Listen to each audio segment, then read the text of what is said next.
TV49 news Kannada ಚಾನೆಲ್ಗೆ ಮತ್ತೊಮ್ಮೆ ತಮಗೆಲ್ಲ ಸ್ವಾಗತ.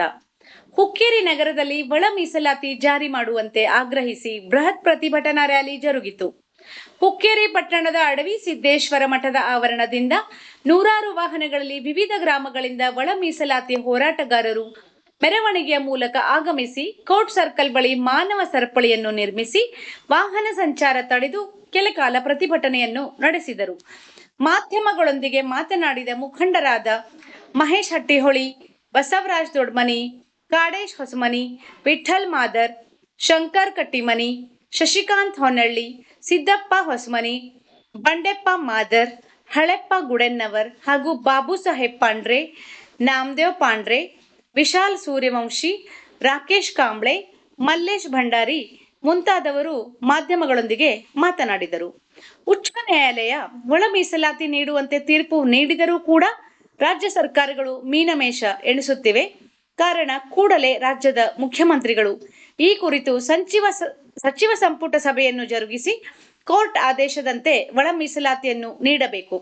ಇಲ್ಲವಾದರೆ ರಾಜ್ಯಾದ್ಯಂತ ಉಗ್ರವಾದ ಹೋರಾಟ ನಡೆಸಿ ಸಚಿವರ ಮತ್ತು ಶಾಸಕರ ಮನೆ ಎದುರು ಧರಣಿ ಕೂಡಲಾಗುವುದು ಎಂದು ಎಚ್ಚರಿಕೆ ನೀಡಿದರು. ಪ್ರತಿಭಟನೆಯಲ್ಲಿ ವಿವಿಧ ಗ್ರಾಮಗಳಿಂದ ಸಾವಿರಾರು ಸಂಖ್ಯೆಯಲ್ಲಿ ಮಹಿಳೆಯರು ಸಹ ಭಾಗವಹಿಸಿದ್ದರು.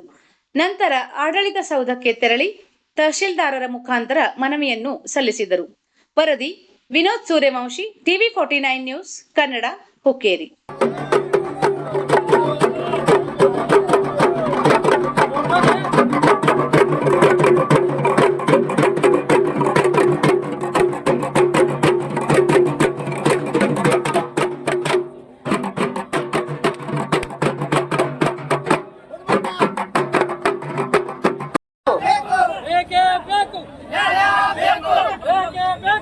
ಮಾನ್ಯ ಮುಖ್ಯಮಂತ್ರಿಗಳಾದ ಸಿದ್ದರಾಮಯ್ಯರಲ್ಲಿ ಐಂದ ನಾಯಕರಾಗಿ ಮುಂದುವರಿತಿದ್ದಾರೆ.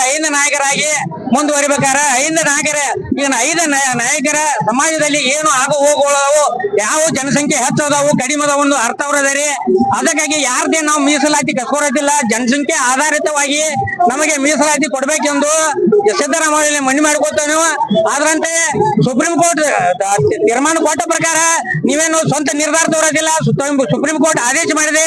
ಅದರ ಪ್ರಕಾರ ನೀವು ನಮ್ಮ ಆದಿಜಾಂಬ ಏನು ಮೀಸಲಾತಿ ಸಿಗಬೇಕಾಗೈತಿ ಅದನ್ನ ದಯಮಾಡಿ ಬೇಗನೆ ಕೊಡುವಂತದ್ದು ಆಗಬೇಕು. ಆಗದಿದ್ರೆ ಉಗ್ರ ಹೋರಾಟವನ್ನು ಕೈಗೊಳ್ಳಬೇಕಾಗೈತೆ ಅಂತ ತಮ್ಮ ಸರ್ಕಾರದಲ್ಲಿ ಮನವಿ ಮಾಡಿಕೊಂಡ ನನ್ನ ಈ ಹಲವಾರು ವರ್ಷಗಳಿಂದ ತುಳಿತಕ್ಕೊಳಗಾಗಿರ್ತಕ್ಕಂಥ ಸಮುದಾಯಗಳು, ಈ ತುಳಿತಕ್ಕೊಳಗಾಗಿರ್ತಕ್ಕಂಥ ಸಮುದಾಯಗಳು 50 ವರ್ಷಗಳಿಂದ ಹೋರಾಟಗಳನ್ನ ಮಾಡ್ತಾ ಬಂದಿದೆ ಇಡೀ ದೇಶದಲ್ಲಿ.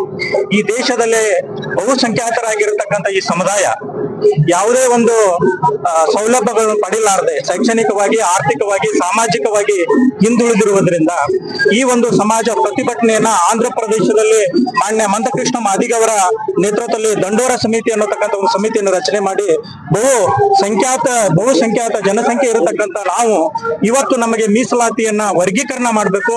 ಜನಸಂಖ್ಯೆಗೆ ಅನುಗುಣವಾಗಿ ಇದು ಯಾರ ಮತ್ತೊಬ್ಬರ ಆಸ್ತಿಯನ್ನ ನಾವು ಕಸಿದುಕೊಳ್ಳುವಂತ ವ್ಯವಸ್ಥೆಯಲ್ಲಿ ನಾವಿಲ್ಲ. ಸಂವಿಧಾನದ ಅಡಿಯಲ್ಲಿ 7 ಜನ ನ್ಯಾಯಾಧೀಶರು ಒಂದು ನ್ಯಾಯವನ್ನ ಮಂಡಿಸಿ ಆ ನ್ಯಾಯಾಧೀಶರ ಅನುಕೂಲಕ್ಕಾಗಿ ಸುಪ್ರೀಂ ಕೋರ್ಟ್ ನಲ್ಲಿ ಒಂದು ಅಧ್ಯಯನ ಮಾಡಿದ್ದಾರೆ. ಯಾವ ರಾಜ್ಯದಲ್ಲಿ ಸರ್ಕಾರಗಳು ಆಳ್ವಿಕೆ ಮಾಡ್ತಾ ಇದಾವೆ ಆ ಸರ್ಕಾರಗಳು ಆ ಜನಸಂಖ್ಯೆಗೆ ಅನುಗುಣವಾಗಿ ಆ ಸಮುದಾಯಕ್ಕೆ ನ್ಯಾಯವನ್ನ ಕೊಡಬೇಕು ಮತ್ತು ಆ ಸಮುದಾಯಕ್ಕೆ ಒಂದು ಒಳ್ಳೆಯ ರೀತಿಯ ಸೌಲಭ್ಯ ಸಹಕಾರಗಳನ್ನು ನೀಡಲಿಕ್ಕೆ ಆ ಸರ್ಕಾರಕ್ಕೆ ಆದ್ಯತೆ ಇದೆ ಅನ್ನುವಂತಕ್ಕಂಥ ಮಾತನ್ನ ಸುಪ್ರೀಂ ಕೋರ್ಟ್ ಆದೇಶವನ್ನು ಮಾಡಿದೆ.